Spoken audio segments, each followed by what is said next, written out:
Hello friends, আজকে তোমাদের একটা অঙ্ক দেখাবো যেটা একটা গড়ের অঙ্ক।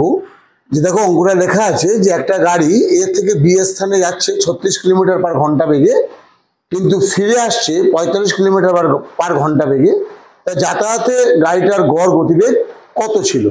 দেখো গড় কথা শুনলেই তোমরা এই দুটো গতিবেগকে যোগ করে 2 দিয়ে ভাগ করে দেওয়ার একটা প্রবণতা ছাত্রদের মধ্যে আছে, কিন্তু এই অঙ্কগুলো করতে গেলে একটা সূত্র প্রয়োগ করবে শর্ট ট্রিক্স হিসাবে। এটা গড় গতিবেগ হবে 2xy by x plus Y কিমি পার আওয়ার বা মিটার পার সেকেন্ড, যা একক থাকবে সেটা।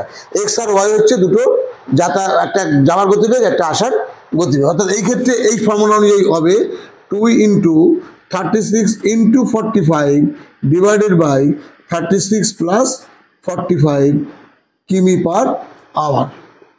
2 ইন্টু 36 ইন্টু 45 অ্যাড করলে কত হবে? 81। তাহলে এটা কাটাকুটি করে নাও।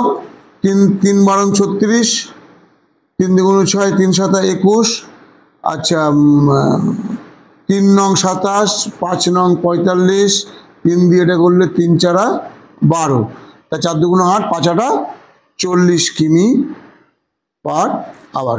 সুতরাং এই ধরনের গতিবেগ যদি গড় গতিবেগ বের করতে চায় এই ফর্মুলা দিয়ে করবে, একবারই। বন্ধুরা, তোমাদের আরো একটা অঙ্ক প্র্যাকটিসের জন্য দিচ্ছি।